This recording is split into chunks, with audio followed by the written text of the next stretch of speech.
Look how these cops are using battle gear to hold back their own citizens. Look how motivated they are to respond against their own citizens. Yeah. Because they think they're the good people. They think they're on the right side of history. They're like, listen, I'm going to say this right here, right? Do they do that when a bunch of Muslim people are no, of course not. Are protesting or going marching down the road? And you should have seen what Paris looked like when PSG I did won the Champions Cup. The Champions they love firing flares and fires around, which coincidentally ends up burning down churches. But you should have. But I want you to. But understand this. This is exactly, ladies and gentlemen. Please hear me when I say this. This right here could very well end up being your police department. Mm-hmm. This very well could have been the NYPD. Could be the NYPD in a few years. Matter of fact, could be within a year. But that's very, very, very likely at this point.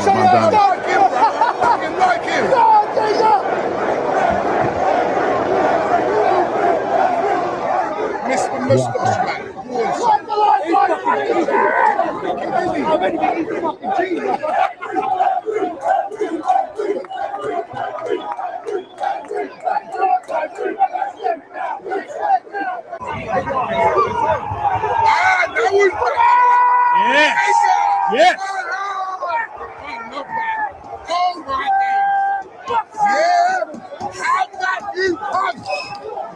How does that feel? How does that feel? Good.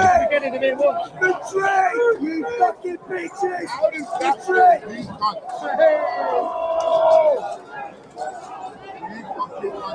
A civilization of thousands of years in the making. And down the drain pretty soon, man. No, that's what fighting back looks like. Yes, it does. If they don't keep doing that, they're going to be in the history books. That's about it. They have to fight. I don't know. Those cultures are going to be done. I don't know if they can at this point. I don't know. I can't help but contrast modern Britain with what I know of medieval and early modern Britain. That's one of my amateur interests, is the history of the government and the royal court in medieval and early modern Britain. And that means from about 1066, when William the Conqueror took the country, through the Tudor court, starting in the late 1400s through Elizabeth's death in 1603. And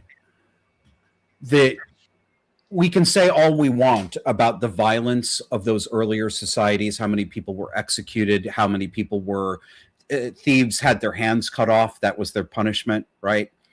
Defamers and people who would, in today's terms, be convicted of actual libel had their tongues cut out.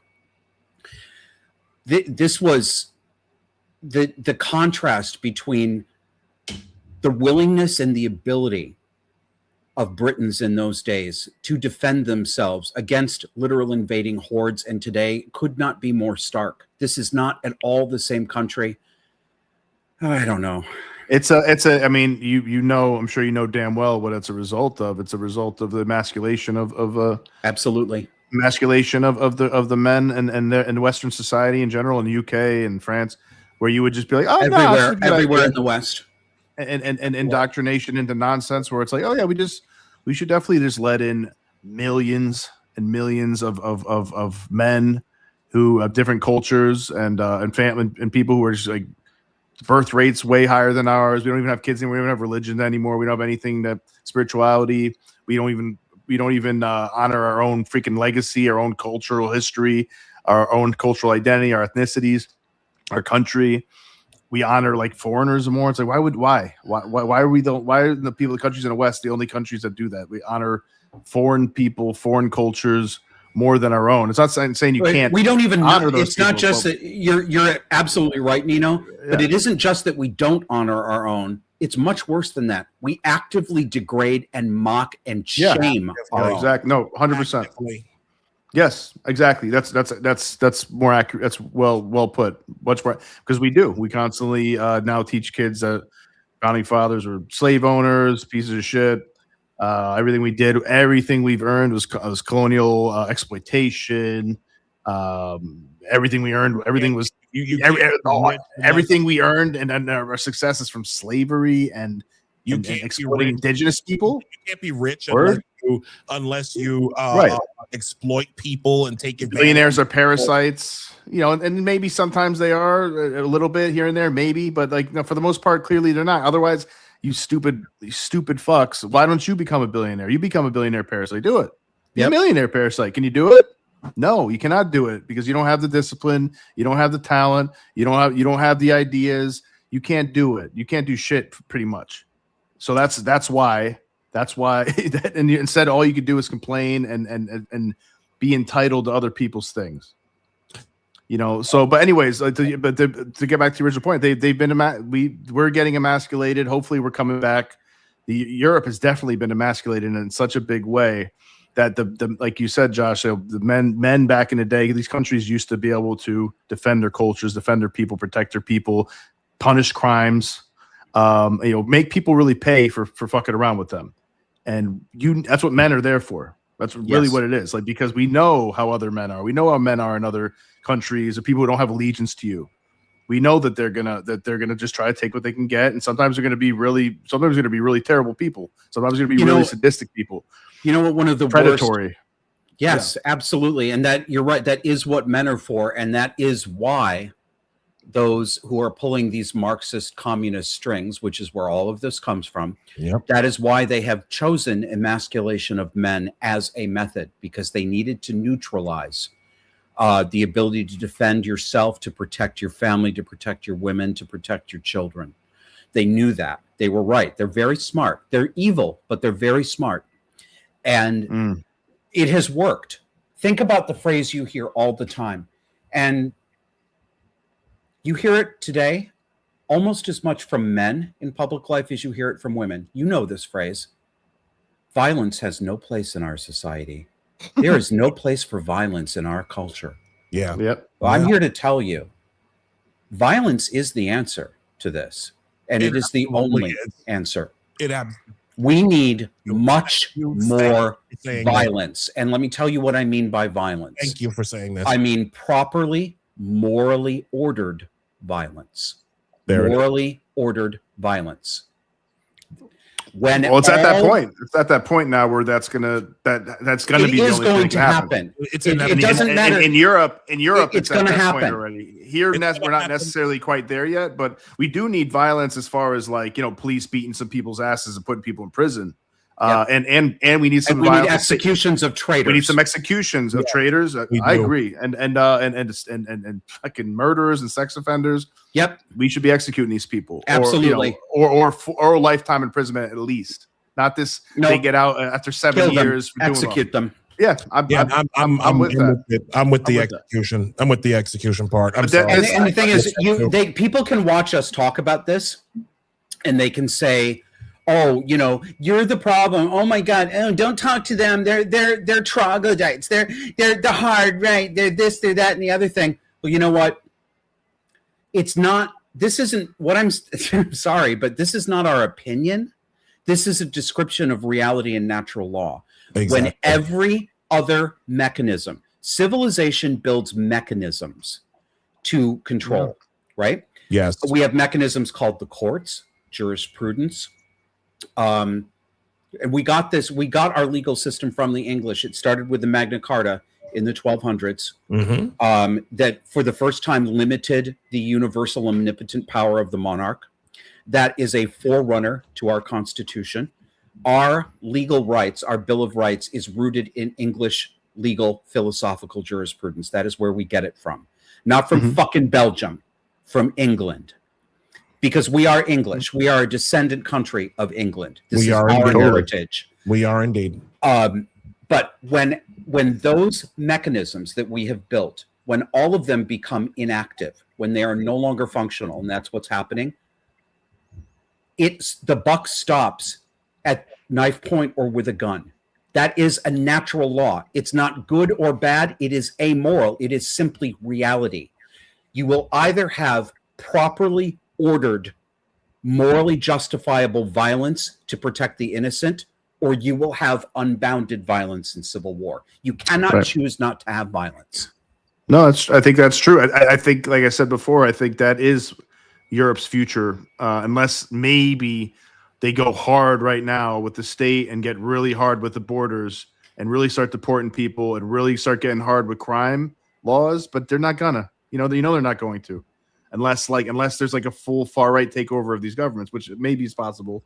But it's getting fucking late over there, man. It looks like, unless I'm being fed crazy propaganda or something, that's what it looks like to me. The hour is very late. Like here, we still got a chance. Like I mean, in a way, as Americans, thank God that we at least get a preview. So hopefully people start to see and realize like this is what can happen. So you got to be careful with this. You got to be very careful with open borders. Obviously, you got to be very careful with Jesus Christ, letting people get arrested 30 times and not putting them in prison.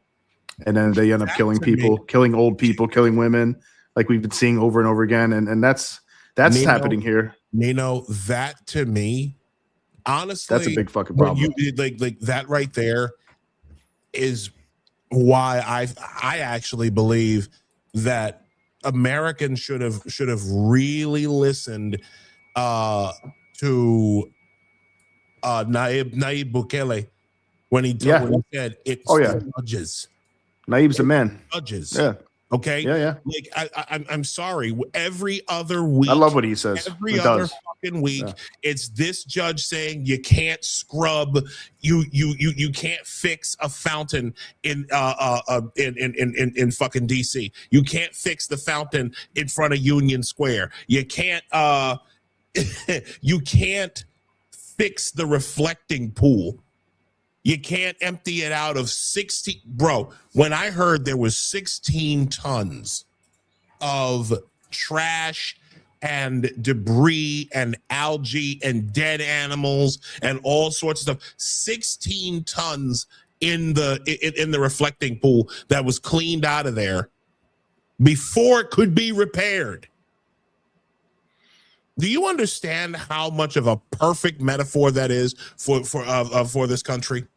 We've refused to look inward. We have refused to fix ourselves and fix our own lives and refuse to be guilted into it. That the second that we do, you've got so much trash and so much filth and so many things that you did not, that you literally, you neglected yourself for so long, and you're pulling things out that you didn't even know could even be in that thing. And why do I bring that up? It's because, again, the judges, the amount of hatred, the amount of suicidal empathy that one has to have to literally go, I don't think you've been stabbed. You don't even bother looking. You don't even bother checking to see where the wounds might be. The man literally dies on you as you're reading him his rights. And even after they realized that, did you notice that nothing that happened to Henry caused any urgency in any of their tones of voice? They were not moved at all. None whatsoever. Very disturbing. Didn't care. None whatsoever. We real quick, we've got somebody by the name of Eric Rader. He said, I should have told you, Isaiah. I'm streaming this out to Disaffected's YouTube and Disaffected's Twitter account too. Absolutely. Just to get you more. So you're getting some of my people. Cool. Hi guys. Welcome in. I like that. Thank you so much. Eric Rader, thank you for joining us. He writes, hi Josh, just wanted to let you know on social media, the neurodiversity movement is now trying to associate autism and manipulation together. Yeah. In the long run, this will hurt a lot of autistic people and parents. Sorry for the typo. Inels 6425 says there may have been dead bodies in there. You mean that weren't animal carcasses? Would you be surprised? I would. I wouldn't. Listen. I grew up in New York. I grew up in Baltimore, but I've been to DC many times. You know, like you grow up like literally up the street. You go there all the time. I haven't been to the reflecting pool in the Lincoln Memorial in many years, and the fact, like, you could have, if they told me that they pulled out, you know, I don't know, Jimmy Hoffa. Yeah, exactly. I was gonna say that. Yeah, Jimmy Hoffa's body. Yeah. You mean you didn't bury him in Jersey? Oh, okay. So that's what that oil barrel was. Okay. Yeah, I don't know, man. Like just to see that level of, like, there's such a psychotic level of self-hatred that is required to be as callous and as nonchalant about a man who's literally dying in front of you. And you know what? I'll just say this really quickly. That's one of the reasons I object to the framing. It's not yours. I'm not coming down on you for this. It's very popularly used. It's Gad Saad's phrase. I object to the framing suicidal empathy. This is homicidal indifference.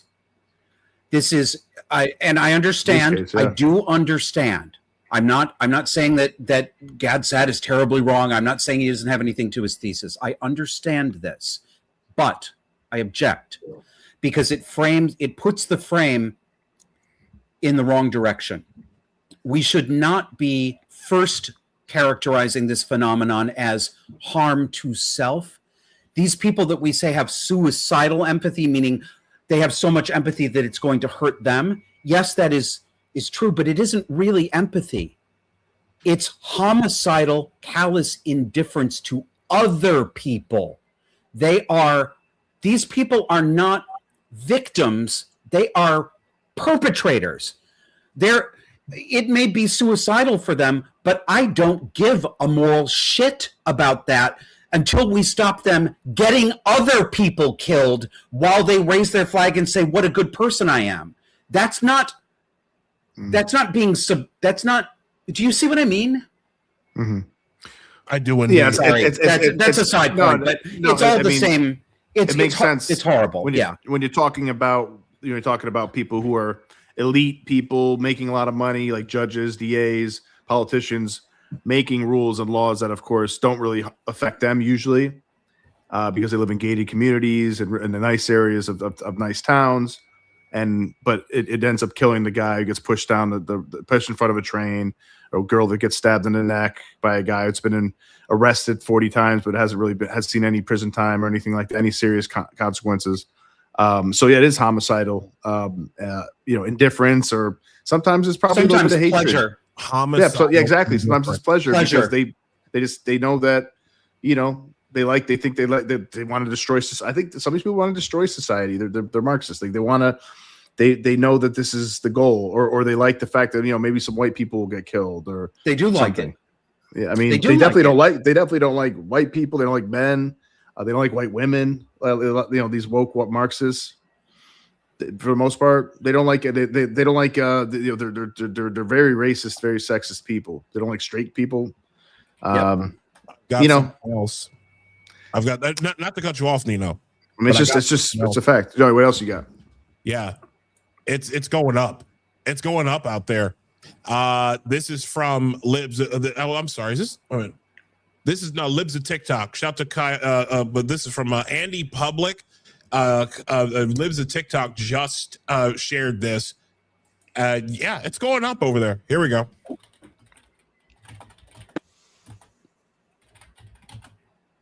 Is there audio for this? You don't hear it? No, we don't hear the audio. I don't hear the audio for this. I hear you. You don't hear the audio? We hear no audio. Not for the video, no.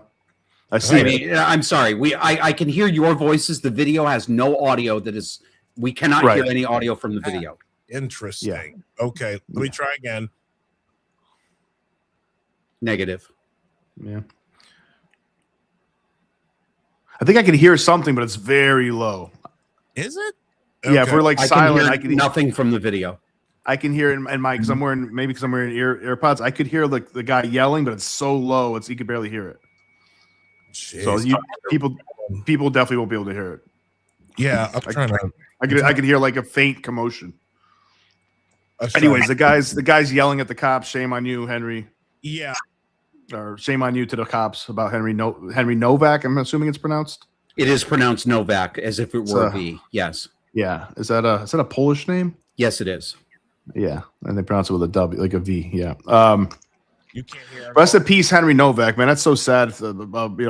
Condolences to his family. I hope you guys Sorry, you can't hear. sue the shit out of that police department. I hope that those cops receive some time for that. There's got to be real consequences for that, man. That was negligence. That was arguably manslaughter because that kid's life is in their hands. I believe what U.S. jurisprudence calls that behavior is depraved indifference. Indifference, yes, that's correct. Is that a real? That's a real. Yes, legal that is term? real. Look it up. Yep. It is Yeah, real. I mean that could easily be argued, in my opinion, depraved indifference. I mean, that was definitely their attitude and energy was definitely indifferent, and it was super unprofessional. You got to take shit seriously. People said they got stabbed. People say they're stabbed, and if the guy's like, look, even if the guy was looking super healthy and strong, you still should be checking and getting an ambulance there. But the kid is falling over. He said he's stabbed. Said he can't breathe. It's like, are you nuts? Are you nuts? Just be like, I don't think you have, mate. Put him in cuffs, yeah. Yeah. And What is this, mate? Bananas, mate. Yeah. Mate. Just, I'm sorry, but I know these are all little things, but I notice little things because they ain't little. They're tells. Yeah. Right? Yeah. This is not how a servant of the law is supposed to talk to the public whom they serve. It should be sir and ma'am. Yep. Mate. Oh, I don't think you have, mate. Yeah, it is. Fucking prick. What do you think? This is some Gen Z TikTok show? Yeah. Super unprofessional. Absolutely. Super right. unprofessional, man. But I want just to get back to Bukele, man. Like I'm so happy. I'm starting to see other Latin American countries elect like more hard right people. I think Colombia might be on the verge of doing that. Some other people, obviously Argentina. I know he's more of like a libertarian, but Costa Rica, I think, is actually about to elect a more conservative person, government. I think so, and that's great because Latin America is known to be pretty left. Like it's pretty economically, it's very left, Marxist influence. And then there's some countries that are straight up socialist countries, like Marxist countries, like obviously Venezuela was, and hopefully it's no longer. Cuba, Nicaragua, some other ones, Chile, I think, in the past, or other ones. But Bukele, man, it's like I love what he says. It's like people always talk about because here, obviously all the cities are taken over by woke DAs, woke judges, woke politicians, totally taken over, most of them. And it's like they're always concerned about the rights of the criminals, and we should be empathetic and for the criminals and compassionate about them. And like Bukele said something like, it's like, what about the empathy for the victims, for the people who just want to walk the streets, law-abiding citizens trying to walk their dog, women walking their dogs, walking their kids to school. What about the empathy for them? Like for people who might be being robbed or killed or attacked. Where's the empathy for those people? And it's like, that is the fucking right answer, clearly. And that's something we used to know. We used to know that, like, if you're those people, innocent, law-abiding people deserve the empathy more than aggressive, violent, sociopathic people. I don't give a shit what I don't care what their upbringing was. I don't care what they had to go through. Plenty of people go through bad things, bad childhoods, and they don't end up being, murderers and rapists. And even if they, even if that was always the case, then they're not. They shouldn't be around people. They just can't be around people. They can't be around. They're a threat. You gotta put them somewhere else, whether it's prison, put them in some kind of put them in especially if they're murderers and rapists or traitors, and you got to look at the death penalty. You got to look at or taking their life. You have to look at that. Yes, we do. Real quick. Well, let me just go through some more of these wonderful comments. We have a lively comment section tonight, boys. Let's see. Yeah, check this out. Eric Rader writes, I'd like to mention when it comes to perpetrators, they'll also use disabilities as a shield as well when it involves consequences. That is absolutely correct. Oh, frequently. I see that a lot. Yeah. Yeah. Oh, hey, Isaiah, let me, you may not hear it, but one commenter said so, and I think I hear it too. I think if you could turn up the gain on your microphone a little bit, you're a little bit soft compared to us. I will do so right now. How is that? I just turned up the gain. Is that sounds better? Sounds a little better. All right, let me try again. Or maybe you've got automatic settings there that are overriding your manual control. They might be. Hold on, let me just look. Let me just make sure that hold on, edit mic settings. How am I coming through? Do I sound okay? How about now? Does that sound better? Doesn't sound any different for me, but I don't know what the audience is hearing. So yeah, chat. If you could keep us posted on how on how I'm sounding. Apparently, I know you can hear Nino and you can hear Josh okay, but please let me know if you're having any difficulty hearing me. I'd greatly appreciate it. Let's see. Let me just keep going here for a second. Hang on. Okay. They can.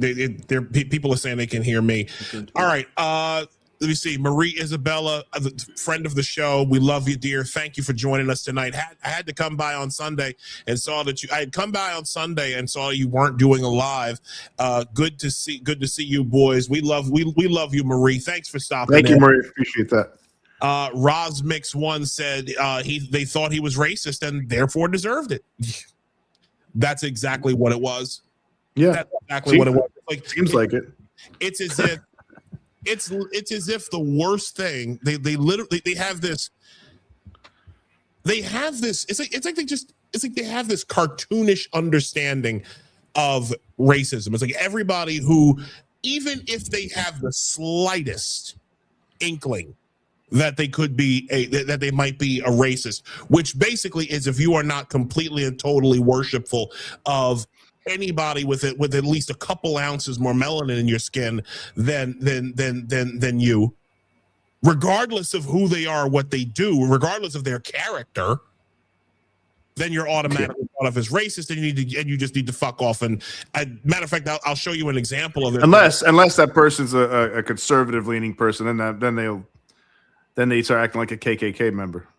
Listen, I've lived in New York, as you well know, Isaiah. Oh God, I've lived in New York almost 11 years. I was raised around conservatives in the church, around white conservatives in the church that I grew up in. In the near 11 years that I've lived in the state of New York, I can honestly say that white liberals are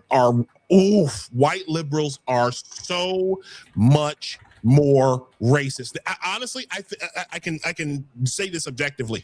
They are the only racist white people as a white liberal. Certainly openly racist, that's for sure. The reason why they believe that they have, this is what they've done when it comes to white conservatives. And there are some racist. I'm not going to sit here and say that there's some racist conservatives. There are some racist conservatives, and honestly, but when you get to talking to them, they sound like leftists.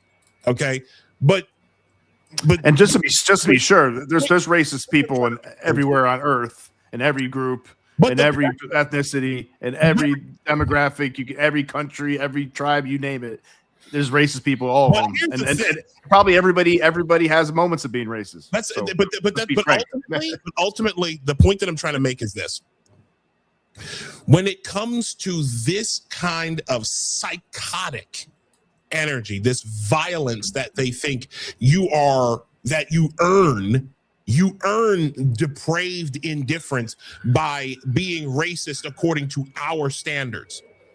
When a soccer, like I could go on a rant about this, but I know we've got other things to cover.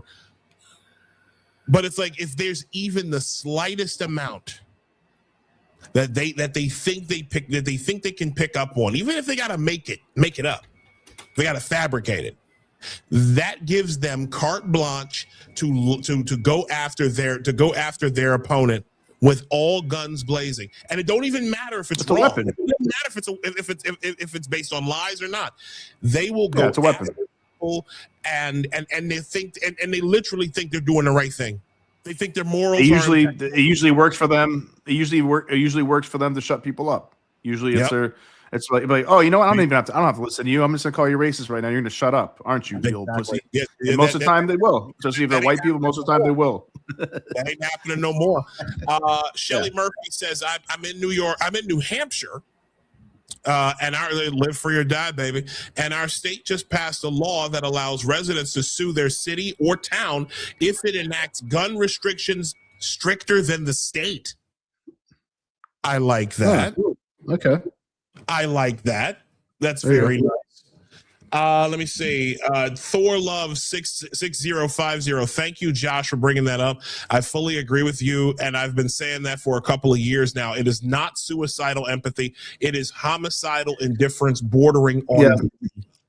That's a good point. That's a good point, because it isn't even empathy sometimes either. No, it is, and people are. It is other people. It's not. It's a great point. I think he's actually right about that, because it is frequently other people who get harmed, not you.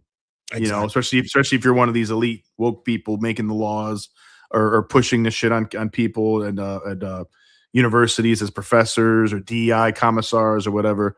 It's like you're or woke cops. You know, other people are getting killed. You're not usually the one getting hurt. Yeah. Mm-hmm. David the Skeptic says Wes Moore from Maryland banned the Glock pistol because people found a way to make it into an automatic. We'll see what gun they try next. Yeah. But remember everything. Listen, I'm going to borrow from Maj Touré for a second. All gun control is wrong, and all gun control is racist. I need you to understand something, folks. The one constant with Daniel Penny and others is that the very act of self-defense is being criminalized. I want y'all to understand this, folks. The very concept of self-defense, the very concept of you defending yourself as an individual or as the head of your household is being criminalized. Because I'm telling you right now, these governments want to be the only one who are legally allowed to defend you. Legally allowed. And here's the thing, they're not going to defend you. All they're going to do is they're going to come late after you and your family are dead. They're going to pick you up off the floor, and and your killer might not even be found. That's basically where we're at right now.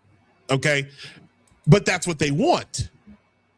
Because but man, oh boy, I could go on for days with that. They Thor Love 6050 says 6050 says they know exactly what they're doing. They think their nepotism will protect them from the consequences of their viable beliefs and actions. Yeah, that's for sure.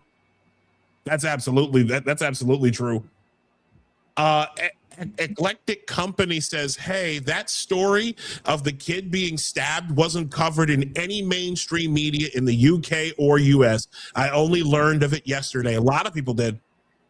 Yeah, me too. I only learned about it like a couple days ago or whatever. Yeah, a lot of people came to that understanding.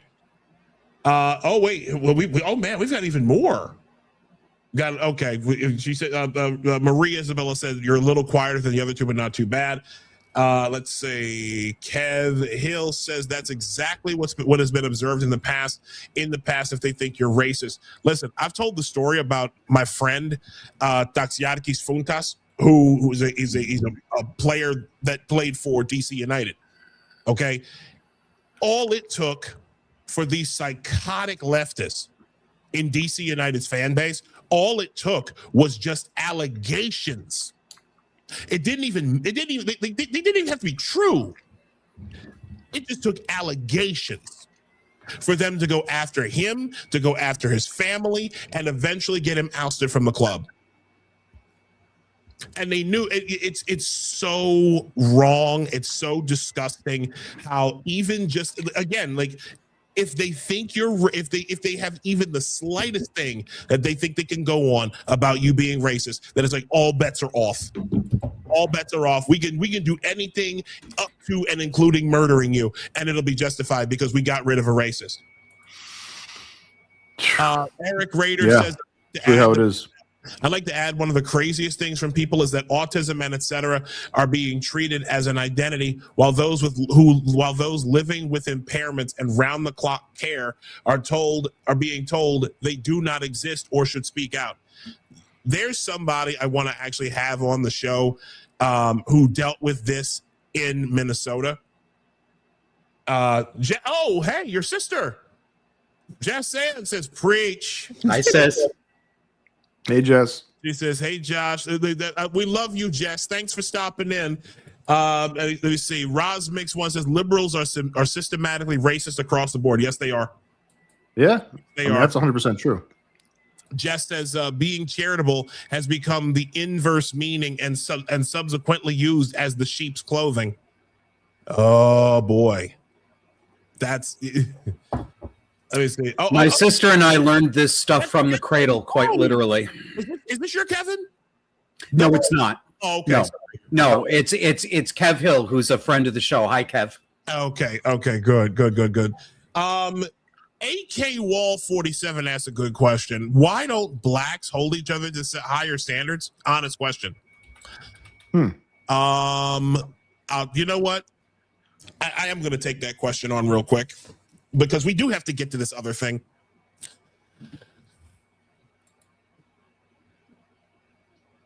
Because being a victim feels better. When you can spend all your days looking, you're pretending to look for root causes while being emotionally immature. When you stop being a victim, that means that you have some responsibility to own up to. Yeah. And I'm going to be honest with you, that don't happen much. You literally, one of the worst things, I've said this before, I'll say it again. One of the greatest lies ever told in the black community was that black people cannot be racist. It's one of the most disgusting lies. I thought it was a disgusting lie, even when I was a more loyal Democrat, let's say. This whole notion that racism equals this is what's wild to me. These are the ones who will say racism equals power plus privilege, right? And they'll completely exonerate themselves from any culpability of racism. Whenever you they will literally go, well, we can be prejudiced, but we can't be racist. I'm like, okay. But yet you have more cultural power. You have more political power. Democrats basically own everything in America. They've seized the means of cultural production. Okay, I'm talking about big movie theaters, big movie studios. They own Disney, right? They've long since owned the college campuses. They own the music industry. I mean, social media until maybe recently, some of them are changing a little bit, maybe. Wait, Josh, are you okay? Yeah. Okay. Yep. They owned the social media companies. We all saw what happened before Elon bought Twitter. We all saw what that place was becoming. I mean, we're sitting up and we're watching all this. The Democrats and their familiars and their fellow travelers own everything. They have seized the means of cultural production in America, even sport. How many fucking sports teams, how many franchises throughout the NFL changed their logos to that perverse rainbow symbol all yesterday? DC United, the soccer club I've supported for 13 years.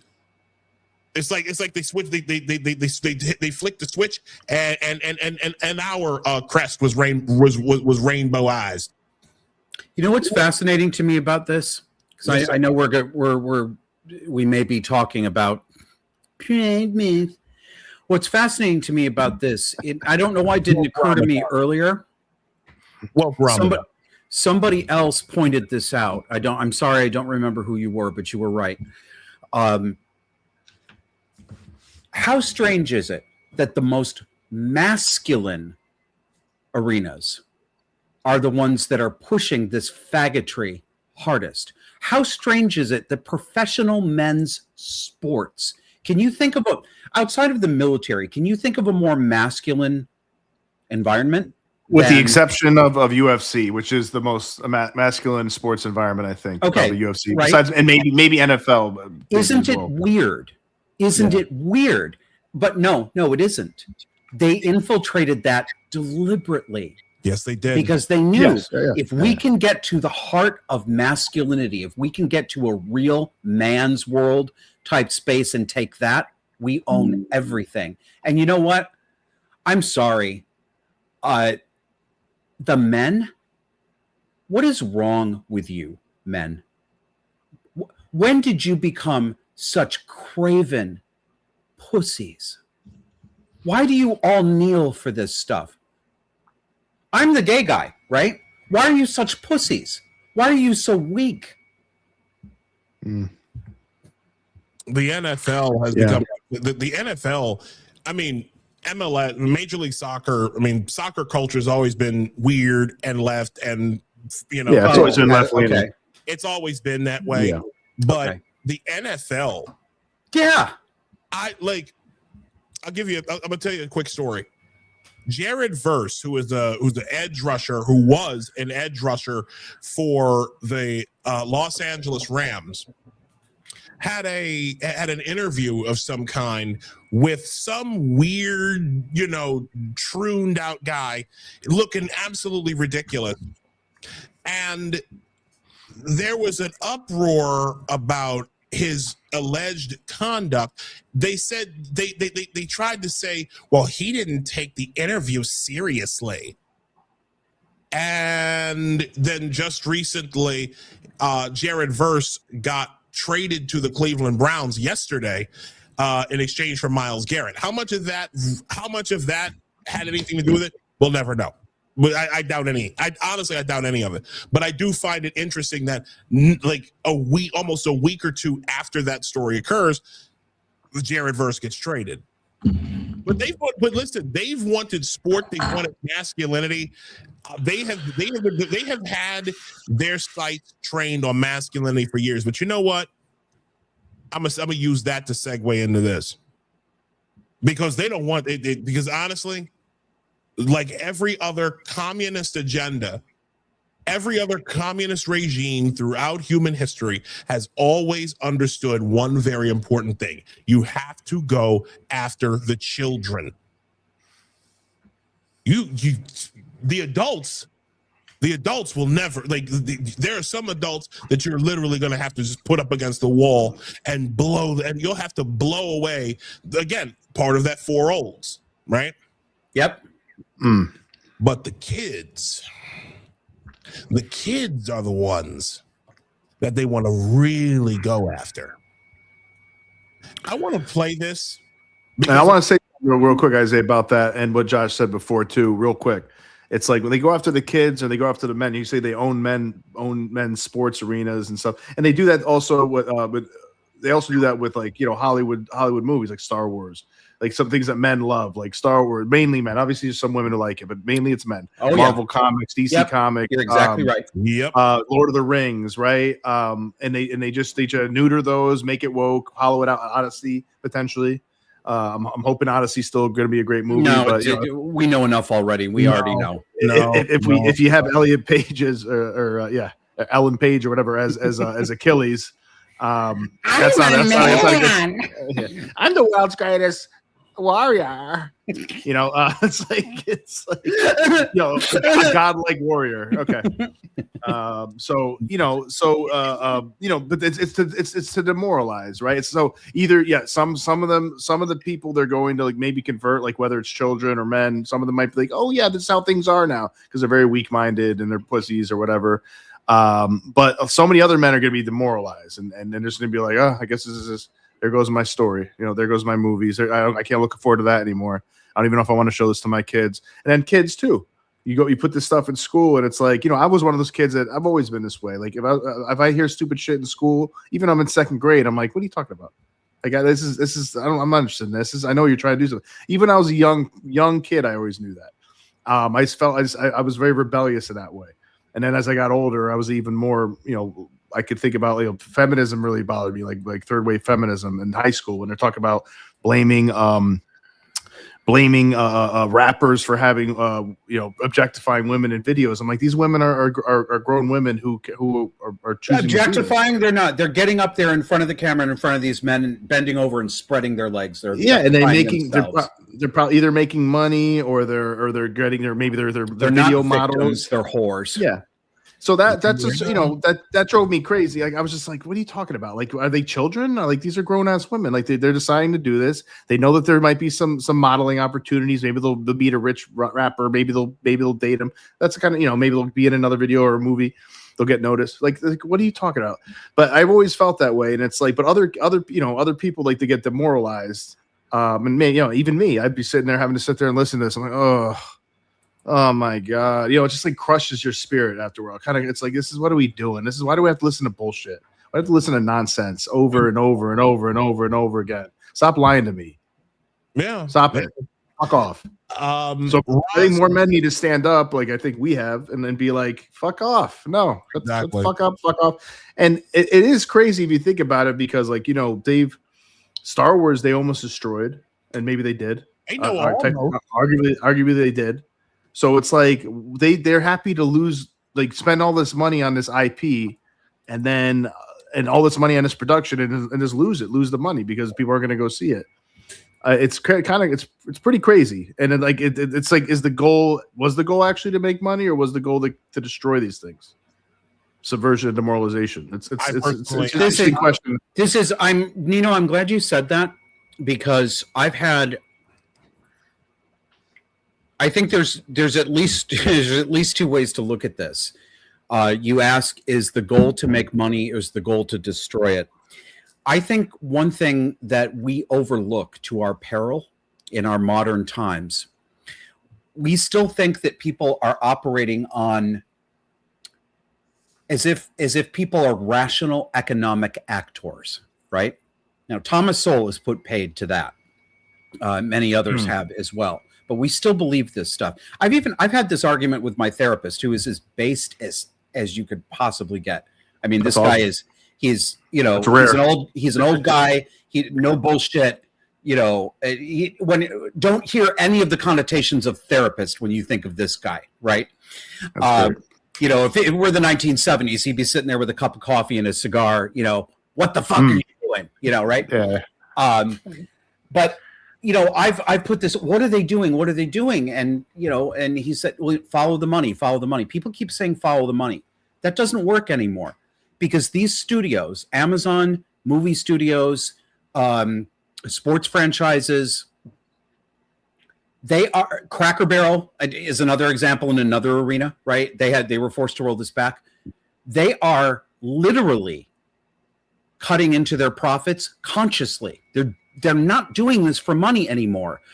Narcissistic gratification is more valuable as currency today than even money is. You can't just say follow the cash anymore. It breaks down, because they will leave the cash on the table. They will spit it back at you when you're trying to give the money and say, no, fuck you. I don't want you watching my Star Wars movie because you're shit. We've never seen this before, but it ain't money driving a lot of this. No, that's what I'm thinking. I'm thinking it's deeper. It's even like maybe even deeper than the. I mean, I think in some ways it is that, like, especially with like a Kathleen Kennedy. Like I think she's I think she's exactly what you're talking about, where she's like, I'm just gonna have a female Jedi and a female general, and it's gonna be, and it's like, okay, like you could make some of that stuff work. Force be with you. Don't look at him. Don't look at him. Don't look at him. That's what they all do. Don't look at my tits. Don't look at my tits. The force is female. Yeah. No, and like, and there's no rule that says that you can't have a strong woman character. I mean, we've seen it with Alien, we've seen it with so many different movies, right? So it's not like men won't watch that. but it's the way they do it. Yeah, it's the way they do it. They shove it down your throat, and they make it like, you know, especially that second Star Wars movie in the last trilogy. Was it the Return? What was it? The last one? The Force, not the Force Awakens. Was it the Force Awakens? Well, the one when Luke came back. Whatever. I look forward to that movie so much, even though the first one I was like, you know, I don't know. It's okay, I guess. But I checked out of Marvel. That was it for me. That was it. I can't. Marvel at stage 3. They ruined Star Trek for me too. I was a Star Trek fan for a long time, you know, but I don't consider anything made after the end of that era was the end of Deep Space Nine. Yeah, everything that came after that is pussified DEI shit. Even Voyager? No, I include Voyager in real Star Trek. I think Voyager ended before DS9 did. I may be wrong about that. Okay. So my point is like it does seem like it is subversion and moralization, like from a deeper level, like a lot of these times where it's like they are willing to throw away and burn billions of dollars. I mean, they could look if they did Star Wars the right way from the beginning with the new trilogy, whoever took it was Disney, Disney. You know, they could have kept that going forever and just made money forever, money, just keep generation after generation, new Jedis, there's already so many books and that stuff that people love that are Star Wars fans.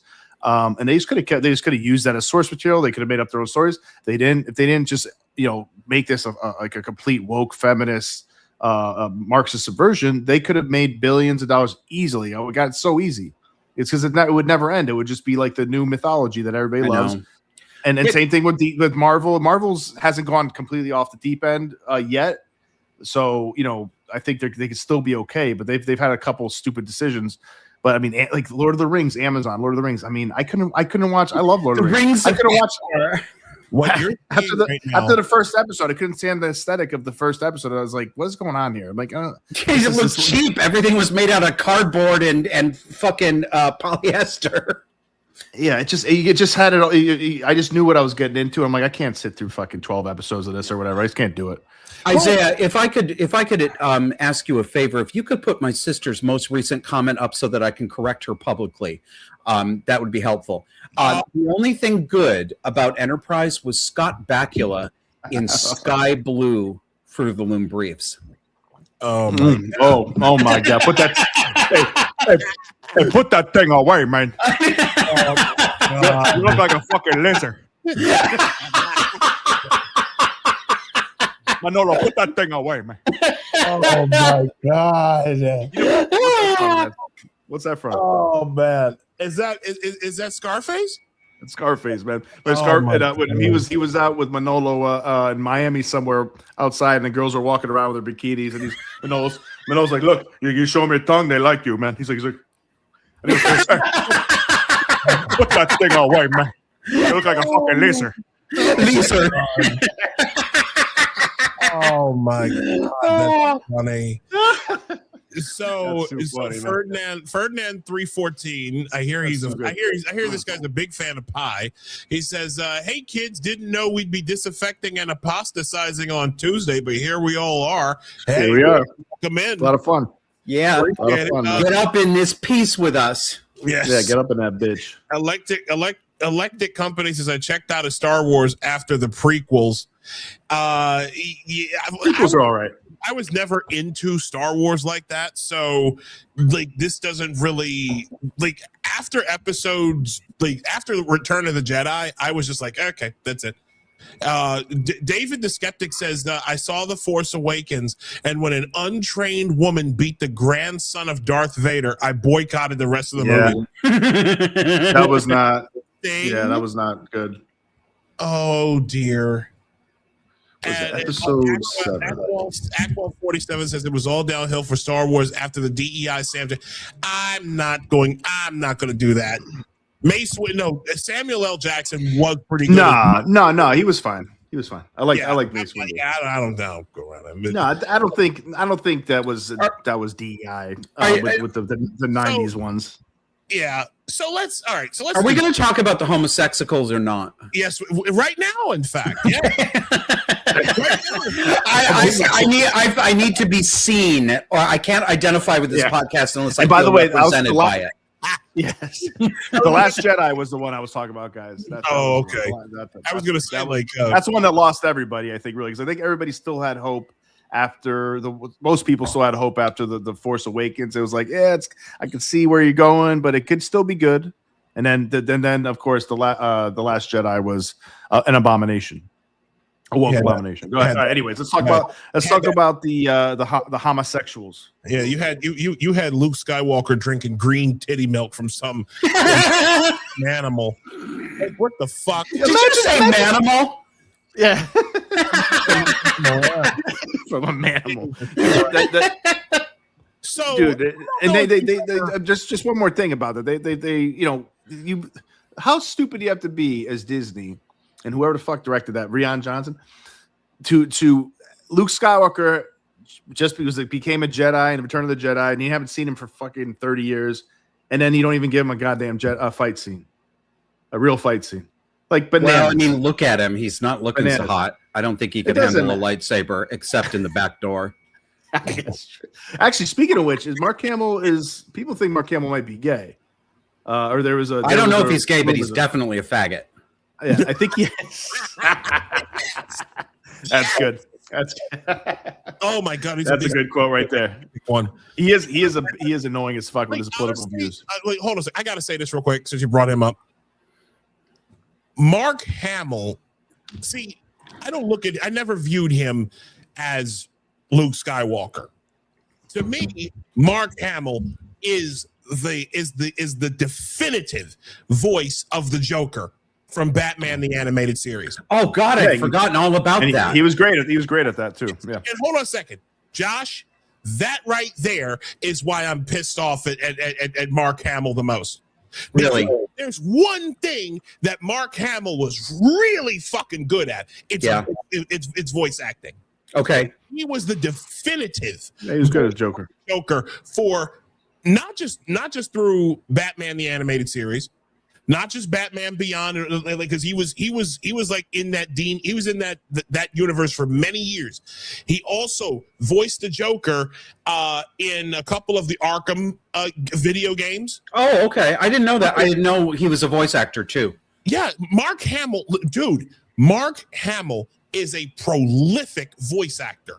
He was. Honestly, he's a better voice actor than a live action. I can believe that. There are a lot of people who are really great at voice acting who just aren't that compelling on camera. Yeah, and that's fine. There's nothing wrong with that. But Mark Hamill was definitely one of those people, and the fact that he has effectively overshadowed his entire body of work, and it's a massive body of work. Kevin Conroy, God rest his soul, who's the voice, who is the voice of Batman for our generation. Kevin Conroy and Mark Hamill used to make fucking magic on those mics. And he's completely blown up his legacy as a performer in that nonsense. Let's go ahead and get to this. All right, so where are we going? Pride Month? We're talking, Josh. What you got for us? Yeah, I got this. Woke Ramadan. Woke Ramadan. Yes, I want to get your opinion on something, Josh. Do you remember that the song "Will Convert Your Children"? I do indeed. Have you actually gone through the whole song? I have. I when it came out, I did an entire segment on my show about it at least 4 years ago now. Yeah, it was I couldn't believe what I was seeing and hearing. See, I hadn't watched it. And I don't know, Nino. It is so creepy. Have you seen it, Nino? I don't know. I think I might have seen a clip or something. I thought maybe it's horrifying. I haven't. I don't know if I've seen it. Are you ready? Yeah, put it on. Yeah, put it on. Do you have your seatbelt on? Yeah, get a sick bag. Yeah. You don't want to get any chunks in that beard, bro. It's bad. Oh shit. Don't be giving Josh any freaking visuals, man. Come on. Oh god. I don't need this right now. Bitch, I wouldn't have none of you anyway. Total lie, I would. No, I know. I you can't lie to me, bro. Come on. Well, we're definitely getting real gay on Pride Month. Right. Let's put this. Like just video on. Just wave the flag like right now. Oh my God! Here we go. Oh man, here we go. This is truly horrifying. Celebrate Pride on the progress we've made over these past years. There's still work to be done.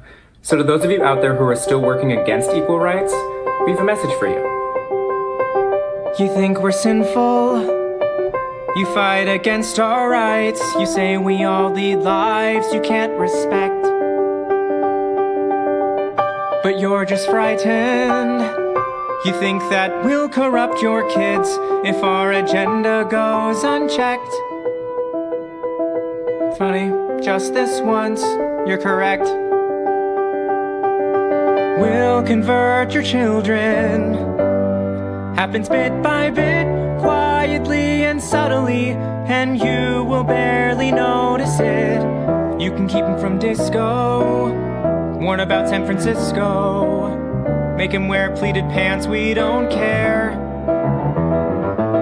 We'll convert your children, we'll make them tolerant and fair.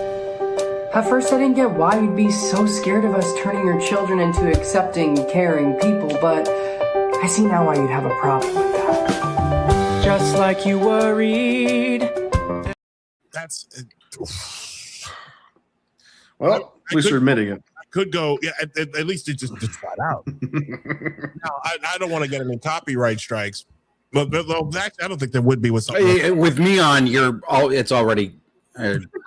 Your channel is probably going to crash. Okay, I just got to know.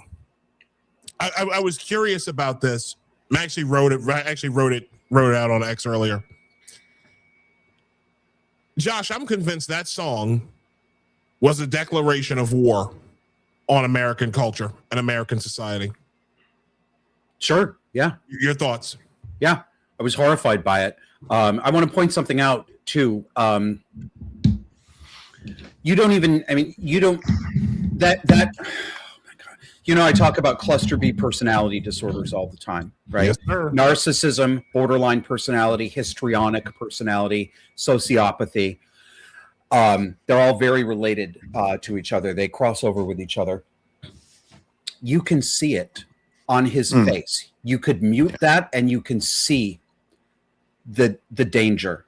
You can see what kind of personality he has. The facial arrangement of muscles, the mannerisms, I can't, I mean, I could probably quantify it if I sat down and went frame by frame, but could you not feel it just looking at him the way he was looking at you? Could you not feel it? Bro, there's an ice. There's like a chill that goes up your spine. Yes, because he's cold and reptilian. He is a predator. Yeah, he's like, I will eat your children. Yes.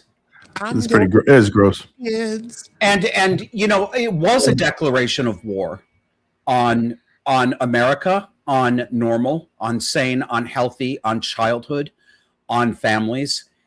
And they meant it to be that way. They knew exactly what they were doing. And then they all lied, because that's what they do.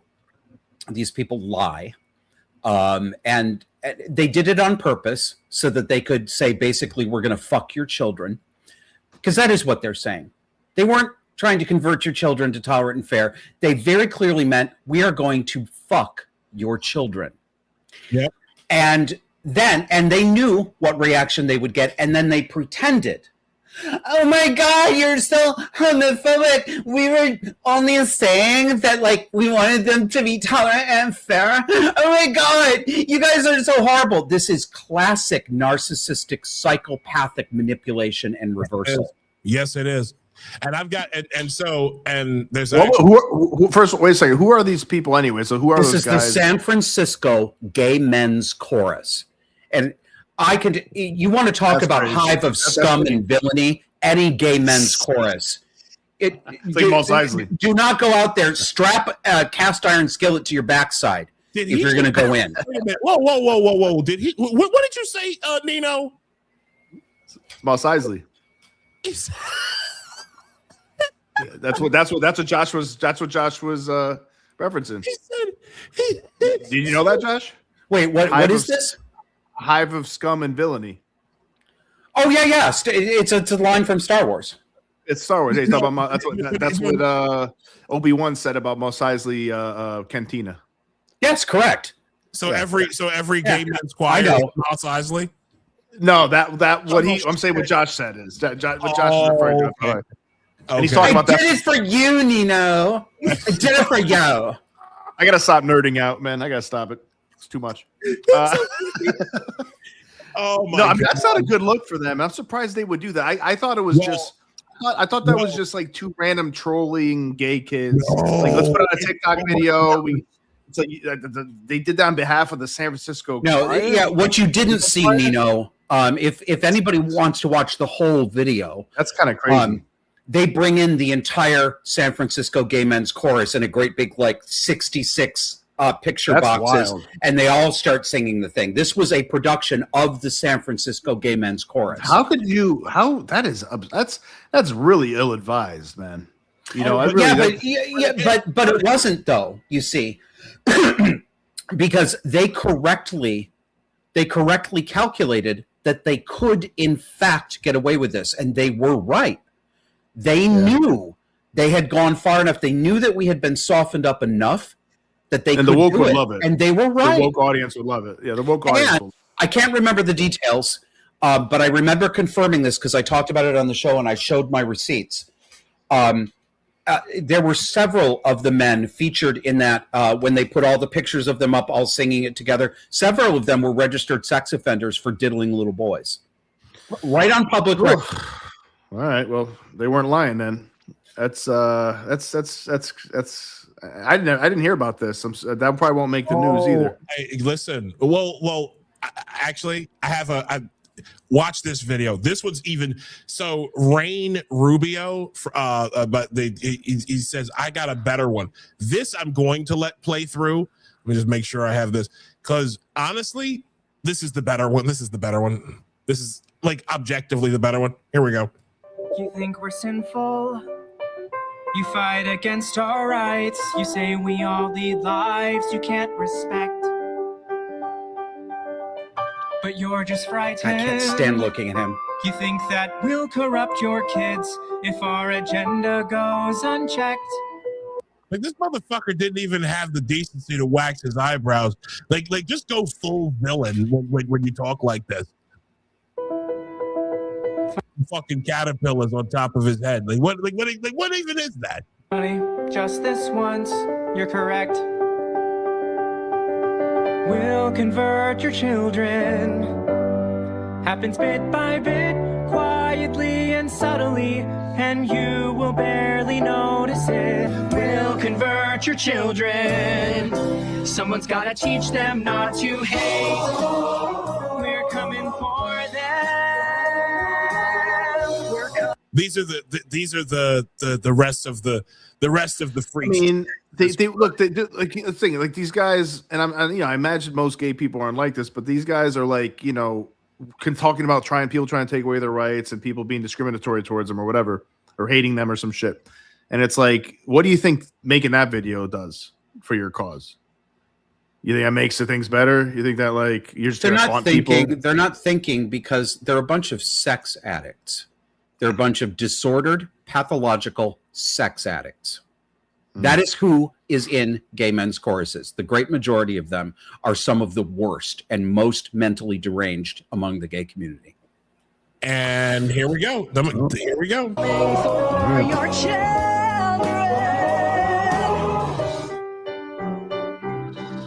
That's pay very close attention to this, folks. Bravo 6. Going dark.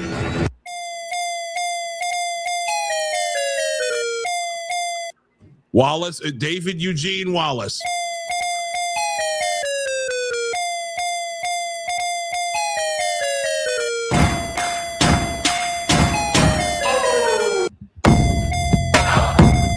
Guy on the board of directors of the choir itself, Keith Aaron Pepper.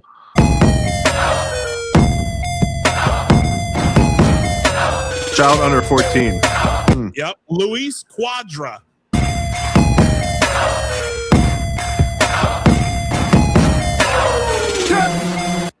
Ronnie Jean.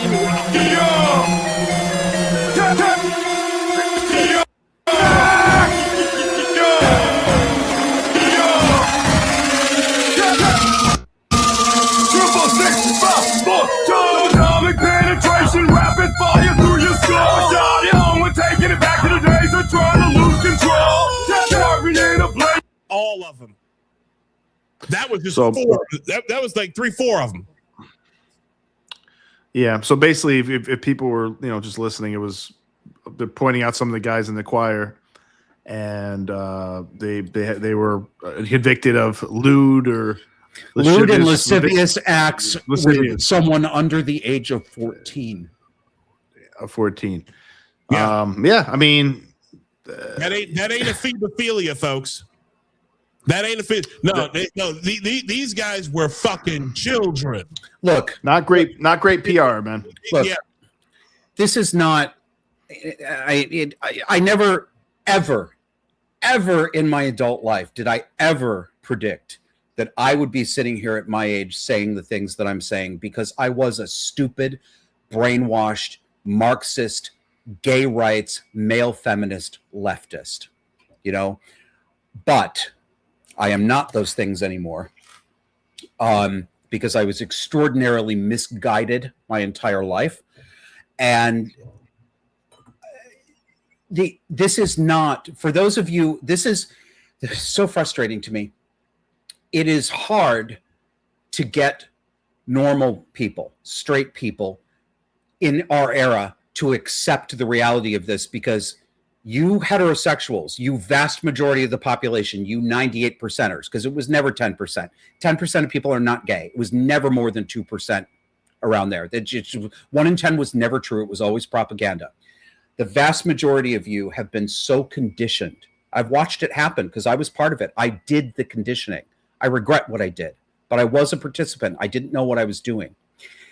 I watched you get brainwashed over decades.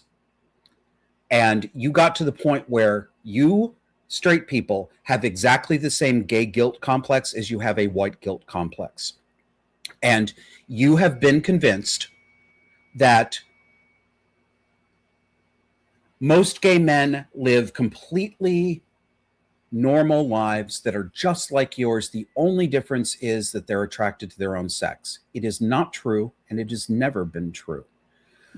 I was 15 years old when older men started picking me up for sex, including a priest at 15, including when I was 17, a 60-year-old engineer who was married. I could tell you, when I was still living, actually I was 14 years old, 14 when it started. Back in the day, this was the late 80s. I lived in a home for juvenile delinquent boys. I was not a juvenile delinquent. I was being punished for my mother's abuse, which is what always happens to children. They go to jail for their parents' crimes. And I was 14 years old, and every male knows how much hormones you have at 14. I was horny as hell, and I wanted sex all the time. Very natural and normal for a 14-year-old boy. So I started. And I knew that I was pretty, and I knew that I had sexual market value. And in those days, there was no such thing as apps. There was no such thing as the internet. You had the personal ads in newspapers, actual printed material, folks. Yes. There was always a weekly piece of paper with actual ink on it that you could get on your fingers, right? Every city has a weekly rag. It's like a progressive weekly paper, right? And it's usually it's half of them are just fronts for they make their money running ads for prostitution in the back pages. It basically is how these things survive, or they did in those days. And so there'd be the personal section, or they'd call it something cute like after dark, you know. Like any of us waited till after dark. We were sucking dick right out in the broad daylight. Come on. So I started answering personal ads from grown men. I had a guy, the first guy, and you know, I mean, I was participating in this, but I was a 14-year-old troubled kid, right? I was not the perpetrator here. And I had a guy who, when I told him that boys' home that I lived in and that I wanted to meet up with him, and he made all these plans to come meet me, and he would come by, and he would come by at night, and he'd leave a picture and a dirty note in like under the bushes outside this house I lived in and tell me where it was, and I'd go get it. And we were making plans to, you know, why I'm telling you these stories is my experience was not rare. This is a common experience of young gay men. Not 10% of the time. I hesitate to put a percentage on it, but it's a lot. We have a name for it. The gay world has a name for older men who troll for boys like me. We call the boys chicken. I don't know where it came from, but we call them chicken hawks. So you would hang around with your friends and you'd say, watch out for him. He's a chicken hawk. The same way you'd say, this one has yellow fever. He likes the Japanese boys. This one has jungle fever. He likes the black boys. This is a chicken hawk. And it wasn't hidden. Nobody whispered it. This was just openly known. Everyone knew it went on all the time. That's gay men, folks. Yeah. Milo Yiannopoulos said something like that too on a Rogan show. I don't know if I'm sure you've seen that, Josh. Yeah, I have. He basically said the same thing, as far as I remember, how he was like kind of, you know, he claimed that he was like, you know, he was the perpetrator he was like, I don't know, 14, 15, 16, something like that, 15 with same guys. Experience. But he said that he was, I think he said it was very common for that to happen for, like, you know, older men to go after younger guys. I mean, Kevin Spacey got in trouble for seemingly doing that. For that very so it does seem like, you know, based on what I'm hearing from you and other people, that is clearly a bit more common than people would like to admit. So take that for what you will. Would you? I don't think. I imagine, John. Other thing I'll say, and you can tell me if I'm wrong, but I imagine that you know, you were talking about all the hassle you had to do writing letters and putting your name in classified ads in newspaper. Imagine how much easier it is now in chat rooms. So it's instant. It's literally instant. You go on Grindr. These men go on Grindr and they find social media. They find men who are a block away from them, you know, or 2 blocks away, or at the same club, or whatever it is, you know. Social media, Discord chats, yeah. Would you?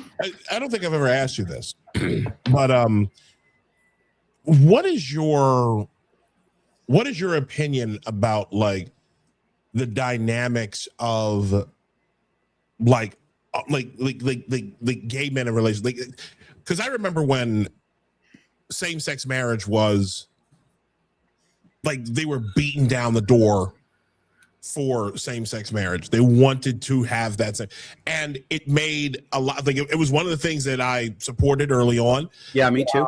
You know, as a, you know, even as a heterosexual, I have several gay male friends. Yeah. Right, people I work with, people I, you know, have had, you know, previous, like we grew up together in the same environment.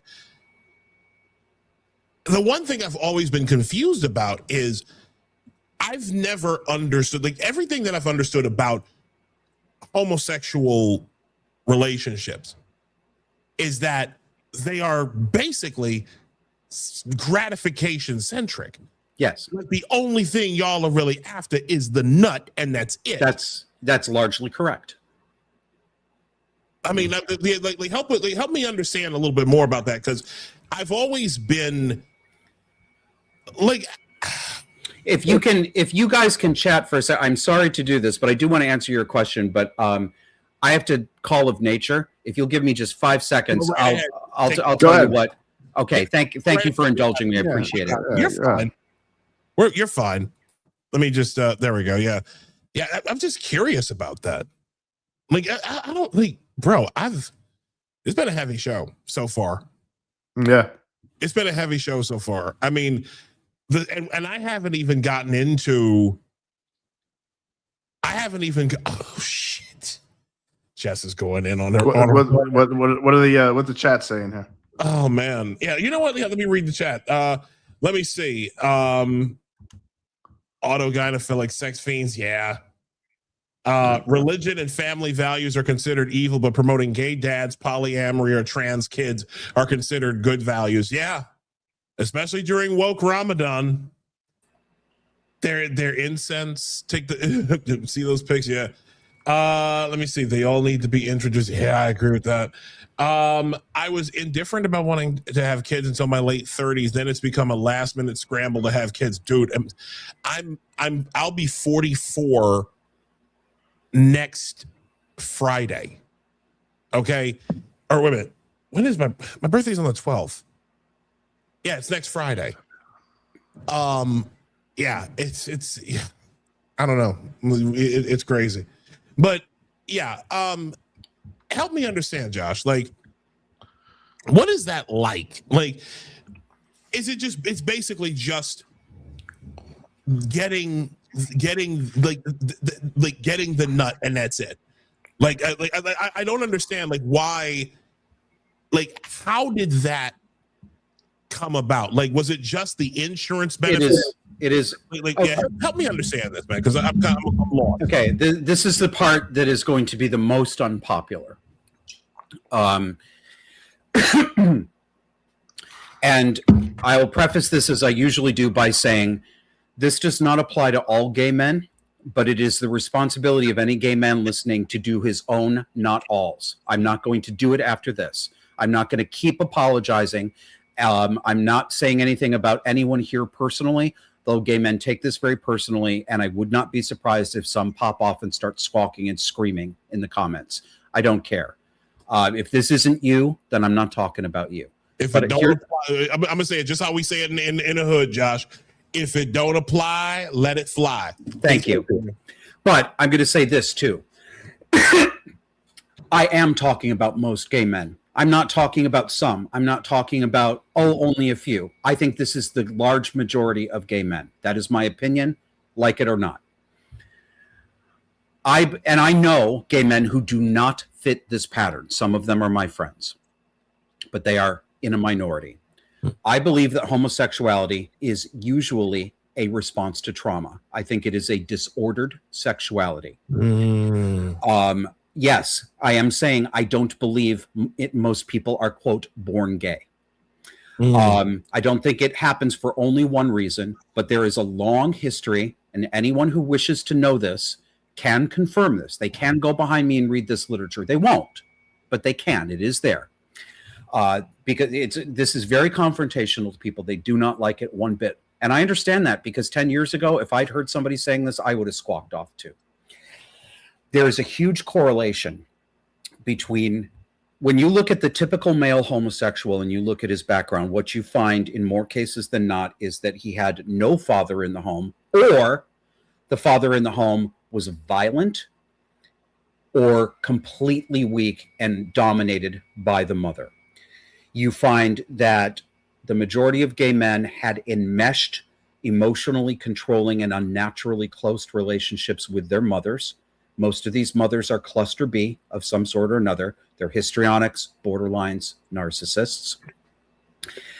I think homosexuality in general is a massive father wound and mother wound.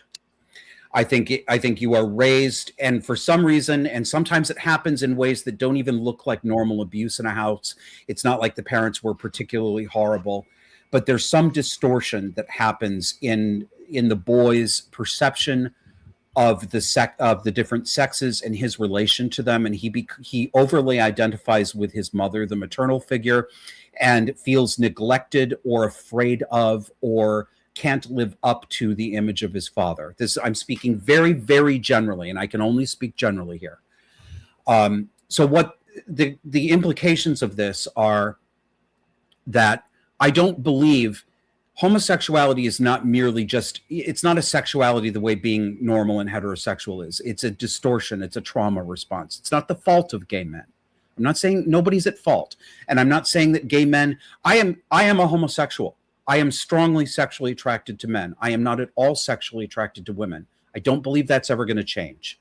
But I have chosen for myself, boys out there, you choose for yourselves. I'm not lecturing you. I've chosen to be celibate myself. It's been 7 years now, and I will probably continue that. For me, I believe that my sexual orientation, if you will, is a trauma response, and that when I indulge it, it is not good for me. And I have a lifetime of experience to show me that it is not good for me. So I choose not to do it. Everybody has to make their own decisions about this. What does this have to do with gay marriage? We should have stopped at civil unions. I still believe that homosexuals should have the same legal right to form a legal domestic financial unit where they can designate each other as next of kin, where they can pass along property at death, where the partner can make medical decisions, etc. I believe all people should have that right. And in fact, in most states, they do when it comes to medical powers of attorney, for example. But the gay world has been lying to itself. Gay people lie constantly. They don't know they're doing it, a lot of them. I lied about a lot of things, but I was first lying to myself. And we lie to ourselves because we're usually traumatized people. And then we have the additional distress and confusion that comes from trying to understand who we are. Most of us already come from a trauma home. And then we have to try to fit into this world where we're this small minority and people are put off by us, and it deranges you mentally. And because I think that most homosexuality is a large father wound, I believe that when we have sex, we're doing it as addicts. We may as well be snorting cocaine or drinking. We cannot get enough of it. We are, and forgive me, I am not trying to be glib or gross. I don't know any other way to say this. We are trying to fill a man-shaped hole inside our souls. We are trying to fill a place that was not filled with proper fatherly attention. We were not taught how to be men. We were not accepted by the most important male figure in our lives, and that leaves a deep, gaping wound. And we try to fill it by fucking. There is a reason, I'm afraid, that the most common sexual fetish in the gay male world is daddy boy. There's a reason for that. Really? And it means what it sounds like. Yeah. Like an incestual fantasy? Yes. With that father and child. Yes. Yeah. Or it's often disguised a little bit. You can look at gay erotica of any sort. You'll see it all the way back in history. It's not specific to this era. This was going on when I was young, and it was going on generations before in America too. The porn, for example, dad and boy, and they'll spell it BOI because it's, at least to my knowledge, it's actually, thank God, rare to actually see depictions of actual homosexual incest. But I think it does exist. But they role play it. That is the sexual fantasy. Jesus. So that's what I think. Sorry, I've probably lost you some fans with that.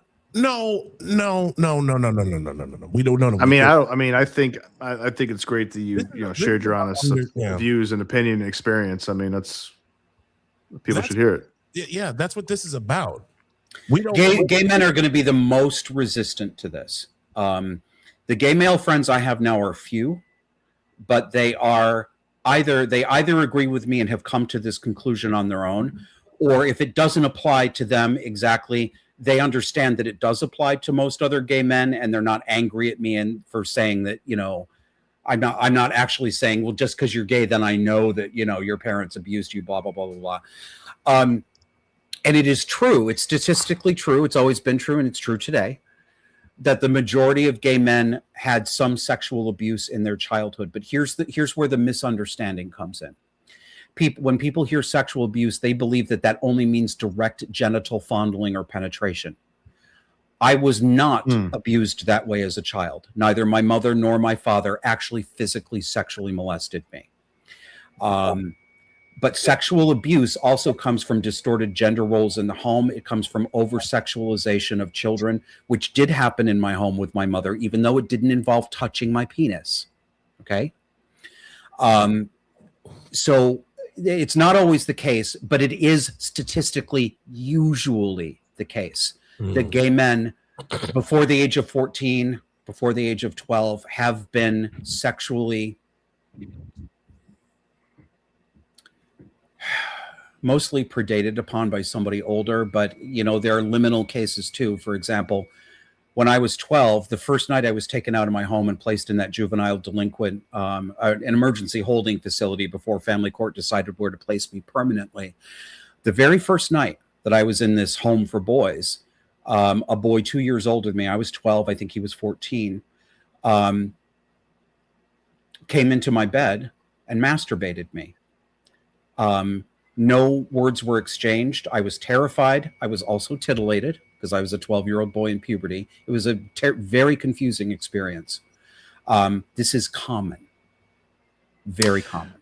Josh, would you say that were you gay when that happened, or were you felt like I think I you're gay afterwards? No, I'm glad you asked that, because my homosexual feelings preceded that by many years. Okay. Looking back now, yeah, the die was already starting to be cast in me. That may have contributed to it, but it certainly wasn't the trigger. You know, right, I remember having proto-romantic feelings. I didn't have words for sex at the age of 8 or 9, but I looking back now, I recognize what those feelings were. Just like you guys can look back and say, you know, I had some tingles for girls when I was 8 or 9, maybe, but it wasn't directly sexual. But I had them for since kindergarten for girls. Sure, you know, that's not uncommon. It wasn't sexual. It was just like, oh, I had a crush on this one girl in kindergarten, throughout school, the same girl, because I was a small school. But certainly by the time I was in my grade, yeah, by the time I was 10, I had very explicit sexual fantasies about men. Yes. How, man, this is heavy. I mean, I don't exactly see. I like having. I miss having conversations like this, because see, this is how we understand one another, right? What I despise the most, like, I kind of feel like, and correct me if I'm wrong, I feel like Pride Month ruined this, where two straight guys and one gay guy can sit up and talk about your experiences, and as men, yes, without judgment, because this is a judgment-free zone. Like, I wanted to understand where men like you were coming from in your experiences, because I know it, because I'd always felt like it was a trauma. It was some kind of trauma response. It is. I had always had that feeling like something's not right here. And then, you know, the thing that bothers me the most is, again, you went from, and I'm not saying you, I'm talking about once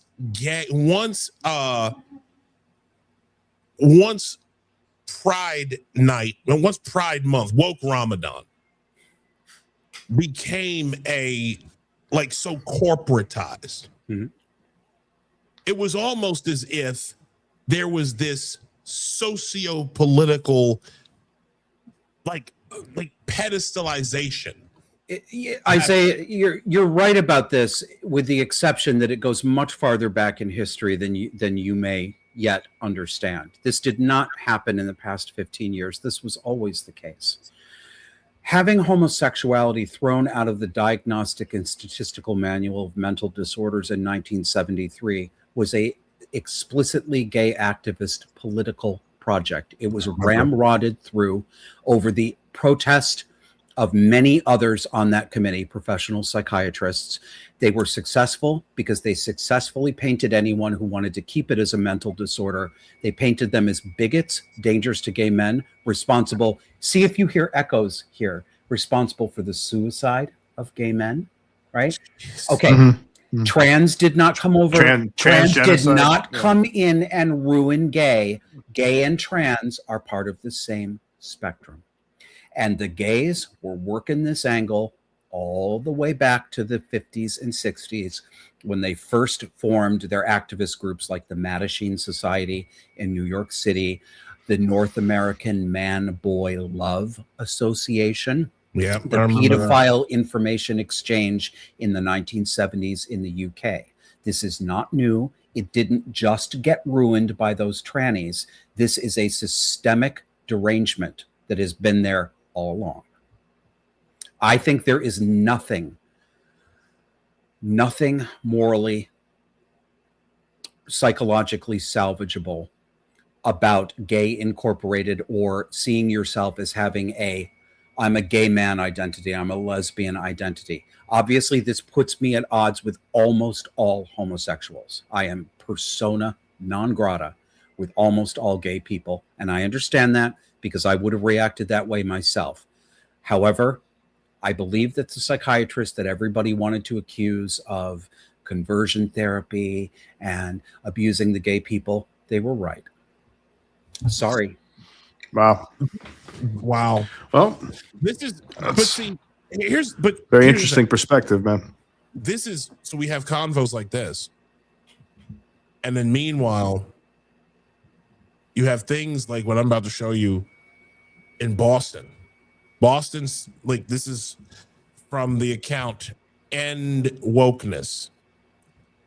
Boston City Hall raises an LGBTQ plus flag as a choir sings Pride Month carols. I've never even heard of that. I didn't either. Wow. So religion, that's a straight up religion now. It is a religion, and I want to hear this. Said no one ever. Oh, fucking Christ. Are you fucking kidding me?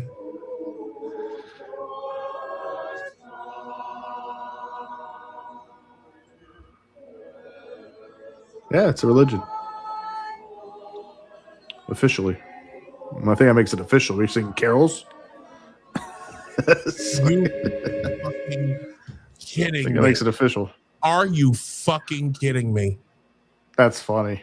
That's real funny. I'm sorry. That's hilarious. Kidding me? Hilarious. Are you fucking kidding me? Do you see why I don't want anything to do with most other homosexuals? Oh my god, Josh, my dear friend, Cake. you, Carol. we, you know what? We're gonna find. I'm gonna find you a woman. I wouldn't do that to a woman, Isaiah. I wouldn't inflict myself on her. I'm sorry. Listen, Oh man. look, you know what? I'm gonna find you a woman. We I don't know wherever you need to. Well, then We you should make better it- bring me hey. some Cialis too if you want that shit to work. Oh man, that's true. It might work. Hey, maybe it would. The fact that you're bringing up Cialis, it's like you're saying there's a chance. Yes. Yeah.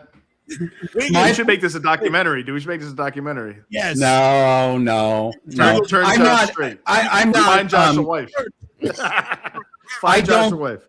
I don't think. I know some men who say that they have been in certain kinds of therapy or have had a religious conversion experience, and that their homosexual attractions have left them or diminished, and that they have successfully lived a heterosexual life and gotten married. I know they're there, and I'm not going to gainsay them. I don't know their experience, but I do know mine, and I mean it when I say I have zero sexual attraction to women, none whatsoever. And Even really hot ones, Josh? Like, yeah, no, I appreciate female beauty. You see me talk about beautiful women all the time. I mean, I love looking at beautiful people. I like beautiful women. I like beautiful men. But it's only the men that are sexually attractive to me. I got you. This is not in the cards for me. You know, that ship has sailed. I'm not going to have a wife and kids. I do feel the lack. I do at this point in my life. I have some regrets. I won't have my own children. I won't have my own family that way.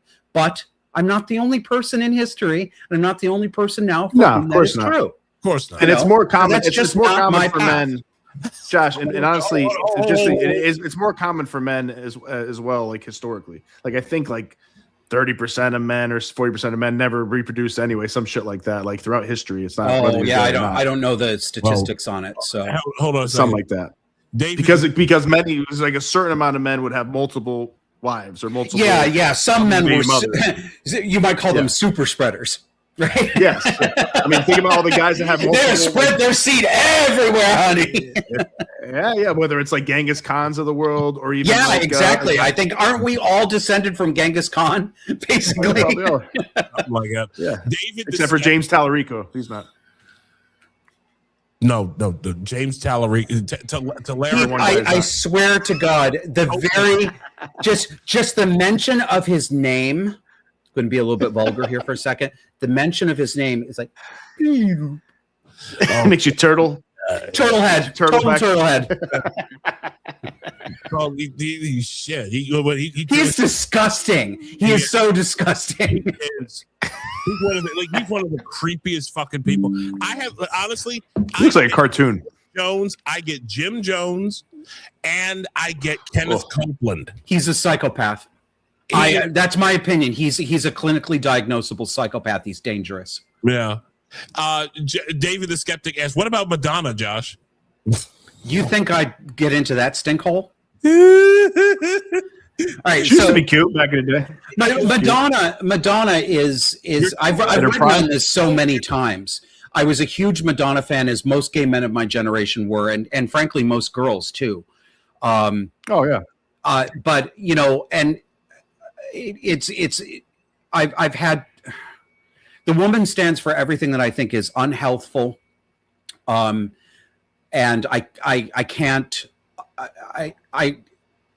It was very hard to let go of an idol, but I have, you know, and she disgusts me. I'm still a fan of a lot of her early work. I mean, I have mixed feelings, very conflicted feelings about this. But what I describe her, and she's just one of. If you look at the pantheon, gay men have a pantheon of goddesses. They always have. In every generation, they always have celebrity women that they Cher's got to be in there. Cher is in there. Okay. Judy Garland, Tallulah Bankhead, Betty Davis, Joan Crawford, then Liza Minnelli, Cher, Barbara Streisand, Madonna. The commonality among the women, the famous women that gay men worship, is that they're all cluster B. They're all narcissistic, ball-busting women. And my hypothesis about this is that we are subconsciously attracted to the energy of these women because they are a fragment or a shade of our relationship with our dysfunctional mothers. So, you know, but she's one, you know, Madonna is one who is so destructive. And anyway, let me not go on about that. The funny thing is, Josh, I think you would do well with women too, because especially because as in a relationship, because some men suffer in relationships because they are not they don't know how to advocate for themselves, and you do. I think you'd be able to, like, you know, you would set boundaries, you would tell them when they're wrong, you'd be able to verbally with any woman. I appear that way. A lot of men just can't do it. They just can't. In reality, I'm hard work. I'm hard work. Yeah. I'm not easy. And that's my fault. But, you know, I'm damaged. Girls in like that, ways. though. There's a reason I'm that. single. Girls like that, though. Girls like when they have to work for you a little bit. They do. Yeah, but Josh, I got way too many mommy issues to do it, buddy. Sorry. I hear you. All right. Just making a point. Yeah. It wouldn't be fair to a woman, but thanks for your vote of confidence. Well, Josh, listen, either way, you are a very, very special a person to us in our lives, man. Like I said to you I've said this many times. I tease you all the time about being Jason Stanley's doppelganger. I think it's the most hilarious fucking thing. Nobody knows who Jason Stanley. Do you know what pisses me off? Do you know what pisses me off about that? I'm going to admit this. Why? It's because you're right. It's hysterically funny. It's super funny. But what pisses me off about it comes from my own vanity, because while I can see it, I'm actually better looking than that motherfucker. Without question. You are. Without question. You are. I'll just go ahead and There's say just a slight resemblance. I don't know. Yeah, no, he's the first time you did, if you guys don't know what he's talking about, so fucking funny. There's this dude named Jason Stanley, and I think he's left the U.S., but he was a professor. He was the Jacob Urofsky Professor of some kind of philosophical bullshit. Why would you always have to say that, man? That's so dumb to say that. What's dumb? To say that you're the Jacob. I know he did that all the time because it's funny. Like, no. But I'm saying, why would he do that? Was he trying to be funny? He's weird. He's weird. You guys, it's such a mouthful. It's like there's all sorts of philosophy professor of whatever university. Shut up. Because it's narcissism. It's insecurity. Narcissism. Who the fuck is Jacob Urofsky? Yeah, nobody knows that. But this guy is a typical academic liberal who lives in a bubble where you get your self-esteem and your feeling of importance by being seen as some exalted academic. Well, I am the professor of an obscure philosopher's endowed chair, and therefore you can see it in his presentation. I mean, the bitch sits down in front of the camera and does this. Yeah. Very self-satisfied. Hi, I'm Jason Stanley, Jacob Urofsky Professor. He does, right? I know I'm exaggerating a little bit, but he's like a little gay muppet. Hi, I'm Jason Stanley. When your titles are your identity. Yeah. When the only thing that you've ever really been successful at is counting blades of grass. That's right. He has a thing about counting blades of grass, doesn't he? Are you kidding me? No. You don't remember? Come on, bro. You don't remember. You don't remember this. This was the very. No, let's not do it. Come on. My name is Jason Stanley. I'm the Jacob Urofsky Professor of Philosophy at Yale University. You don't remember this? My name is Dude, what's the blade of grass thing? You don't have to play this. Professor of Philosophy at Yale University. Hi, my name is Jason Stanley. I'm the Jacob Urofsky Professor of Philosophy. You get it. What's the blade of grass thing? My name is Jason Stanley. I'm a teacher in the philosophy department here at Yale University. That's how you should be. That's what you should say. Oh, he had to say it. He had to say it. Jacob Urofsky Professor of Philosophy at Yale University, and the author of 5 books, most recently, How Fascism Works, The Politics of Us and Them. What is success? You can be successful at many things. You can be successful at counting blades of grass. Is that success? It isn't success. I'm the Jacob Urofsky Professor of Philosophy at Yale University, and the author of... What an idiot. Grass. Like I would ever let my eyebrows look like that. Come on. The politics of us and them, like communists don't also do that politics, and that's really. The thing with them is it's fucking Darvo, bro. Yeah. Everything with the communists, everything with. Listen, the second you open, what a clown. The second you start to believe, if you don't look at, put it this way, if you've ever read the Communist the Communist Manifesto, and you see it as an instruction manual rather than what to inoculate your kids and your entire civilization against, you end up like Jason Stanley. I mean, you know who else sounds like Jason Stanley? Paul Krugman, not my mom. Oh, Krugman. Yes, he's that same type. Yeah, let me do the Jason Stanley. Like him. You can be successful at counting blades of grass. Is that success? Ooh. That's not success. I mean, it's that unctuous, irritating. It's not even. It's effeminate. It's not feminine. It's that fucking gay thing. You know. It's fucking mindless too. It's like, just so gross. Are you talking to children? Shut the fuck up, man. You sound like a kindergarten teacher talking to kids or something. I'd have been like, that's like fast, kid. Yeah, like, dude, you're supposed to be talking to adults. Shut the fuck up. It's like a milder version of what is his name? That the gay guy who's always in the cutaways in Family Guy. What is his name? Bruce or something? He's like, oh, you're gonna want to get some throw pillows for that couch. Oh, wait a minute, no. Oh no! No, he sounds like this. He goes, oh, hey, Nino, how you doing? You got that nice little microphone over there. I know, and I was thinking about it when I was down to the Piggly Wiggly. The Piggly Wiggly.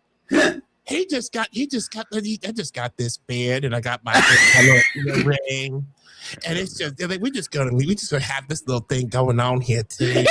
You are so good at this. You guys do not need to be objectifying me with gay voices right now. This is not. I don't know if this is the way we want to end the show. I don't know if this is the way. I don't know if this is the way we want to put a cherry on this show. Oh no! I know. Oh no! What are you? Are you working on anything, pal? We gotta. I'm gonna get you with my little stinger. Oh God! Oh man! No! Bye world. What are you? It's gay. Yeah, what are you working on? You gotta promote. I'm working on the same shit as usual. My show Disaffected is always on. It's Sunday nights at 9. And we do a live stream. I'm moving it tomorrow. It starts on Wednesdays, so I do a live stream on Wednesdays. It's going to be at 3:00 tomorrow. People who are interested can check out our Substack for the links. I'm going to do an Ask Me Anything. So if you want my opinion on cluster B or gay things or politics, people are going to pick the show tomorrow because I haven't been able to put anything better together, and people seem to like that. So, that's cool. That's what we're doing. Are you still going to be doing your Sunday show, Josh? Oh yeah. So you're going to be doing Wednesday shows now too? Yep. Cool. All right, cool. So you get double doses. And my sister is often, not always, but often on the live stream. And she's good conversation too. So she's here tonight. So yeah, and Jess, you know what? The next time you come on with us, Josh. Jess, if you're still in the chat, my dear, you are absolutely welcome to join us. We would love to have you come and see us on the show as well, because you're incredible on your own. Right. So she is great. Josh, that'd be cool. Josh, we absolutely love you, brother. Thank you so much. Thank you for having me. I love talking to you guys. That was a lot of fun. I do hope you're feeling better. Again, my condolences about Shredder. Thanks. I'll pour out a little bit of catnip for him, a little bit of milk. R.I.P. Shredder. Yes, rest in peace to Shredder. That's a pretty name, by the way. You were as super as they come. We love you, Shredder, and we will miss you. That's Thanks, our guys. show tonight, guys. We appreciate it. Thank you for joining us. Oh, Josh, I have to show you this just real quick. And Nino, I want you to. I don't know if y'all know this, but like a couple of weeks ago, I got into it. I got into a little bit of a dust up with Tim Pool. Oh, really? Yeah. Wait, did he ever say? Was he saying shit about you or not? He actually was. He actually was. So, but I want to show this to you because, I don't know if you can. Oh shit! I don't know if you can see it, but hold on. Let me try to pull this up. Because if you look at the live thread right now, like in X, we are beating Tim Pool's show. We are beating Tim Pool's a show. Congratulations. Yes, thank you. And I've got the really? and I've got the screen grabs to prove it. So Tim Pool, eat shit, okay? And that's what you get for coming after me when you don't know me. As many times as I've defended you over the years, and your fucking ass comes for me, that's what you get, pal. That's our show.